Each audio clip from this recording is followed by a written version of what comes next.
Hello बच्चों, ज्ञान मंजरी विद्यापीठ में आपका हार्दिक स्वागत है। मेरा नाम कविता शिरवाते है। आज हम पढ़ेंगे चैप्टर नंबर 3 सच्चा हीरा। इस कहानी में व्यक्ति के ज्ञान के साथ साथ उसके कर्म को भी महत्व दिया गया है, अर्थात उसके कार्य को भी महत्व दिया गया है। अच्छा ज्ञान अच्छी बात है, लेकिन वह आचरण में नहीं है तो निरर्थक है।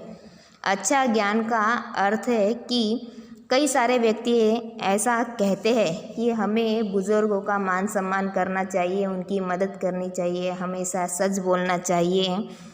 पर अगर वही व्यक्ति अपने व्यवहार में यह सारी बातें नहीं लाता है तो ये सब कहने की बात हो जाती है, अर्थात निरर्थक हो जाती है, बिना काम की हो जाती है।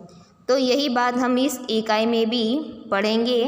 इसे प्रस्तुत करने के लिए 3 ऐसी स्त्रियां जो आपस में बातें करती हैं और कहती है कि मेरा बेटा सबसे महान है, सबसे अच्छा है, पर ऐसा ना होते हुए एक ऐसी स्त्री को प्रस्तुत किया गया है जिसका बेटा सामान्य सा है, साधारण सा है, फिर भी वह सबसे अलग है।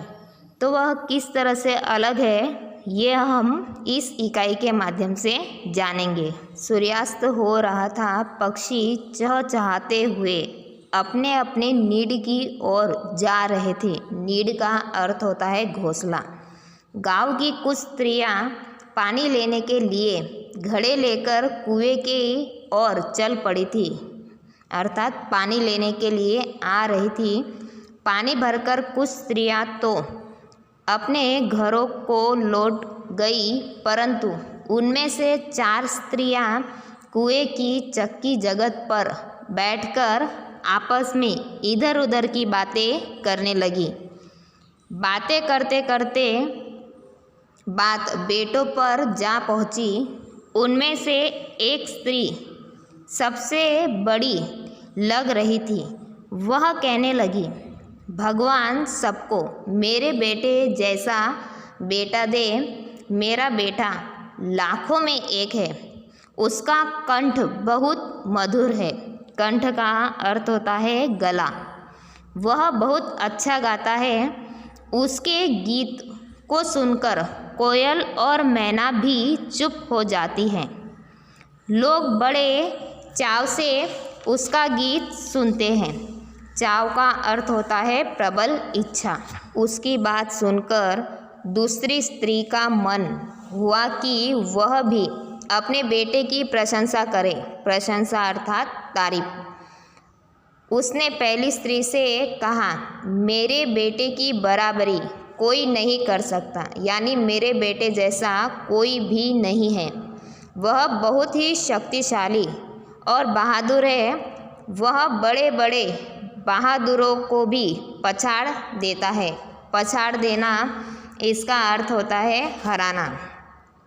वह आधुनिक युग का भीम है। यह सब सुनकर तीसरी औरत भला कैसे चुप रहती। वह बोल उठी, मेरा बेटा साक्षात बृहस्पति का अवतार है। बृहस्पति का अर्थ होता है देवों के गुरु। वह जो पढ़ता है एकदम याद कर लेता है। ऐसा लगता है मानो उसके कंठ में सरस्वती का निवास हो। कंठ का अर्थ होता है गला और निवास का अर्थ होता है रहना, यानी ऐसा लगता है कि उसके गले में सरस्वती स्वयं रहती हो। तीनों औरतों की बातें सुनकर चौथी स्त्री चुपचाप बैठी रही। उसने अपने बेटे के बारे में कुछ न कहा। पहली स्त्री ने उसे टोकते हुए कहा, टोकना का अर्थ होता है रोकना। क्यों बहन तुम चुपचाप बैठी हो, तुम भी तो अपने बेटे के बारे में कुछ बताओ। चौथी स्त्री ने बड़े ही सहज भाव से कहा, मैं तो अपने बेटे की क्या प्रशंसा करूं। वह न तो गंधर्व जैसा गायक है, न भीम जैसा बलवान और न ही बृहस्पति जैसा बुद्धिमान। कुछ समय बाद जब वे सब घड़े सिर पर रखकर लौटने लगी, तभी किसी गीत का स्वर सुनाई पड़ा।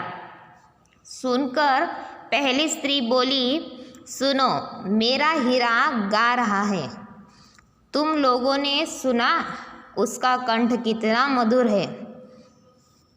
वह लड़का गीत गाता हुआ उसी रास्ते से निकल गया, यानी कि उसने अपनी माँ की ओर देखा भी नहीं और वह अपने ही रास्ते से चला गया। उसने अपनी माँ की ओर ध्यान नहीं दिया। इतने में दूसरी स्त्री का बेटा उधर से आता हुआ दिखाई दिया। दूसरी स्त्री ने उसे देखकर गर्व से कहा, देखो, वह मेरा लाडला बेटा आ रहा है। शक्ति और सामर्थ्य में उसकी बराबरी कोई नहीं कर सकता।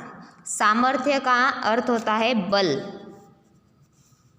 वह यह कह रही थी कि उसका बेटा भी उसकी ओर ध्यान दिए बिना ही चला गया, यानी किसी भी बेटे ने अपनी माताओं की ओर ध्यान ही नहीं दिया और वे वहाँ से चले गए। वे कुछ आगे बढ़ी तो एकाएक तीसरी स्त्री का बेटा भी संस्कृत के श्लोकों का पाठ करता हुआ निकला।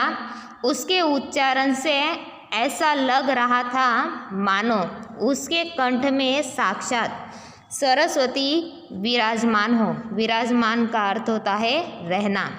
तीसरी स्त्री ने गदगद स्वर में कहा, यानी कि बहुत ही गर्व से कहा, खुशी से कहा, देखो, यही है मेरे गोद का हीरा।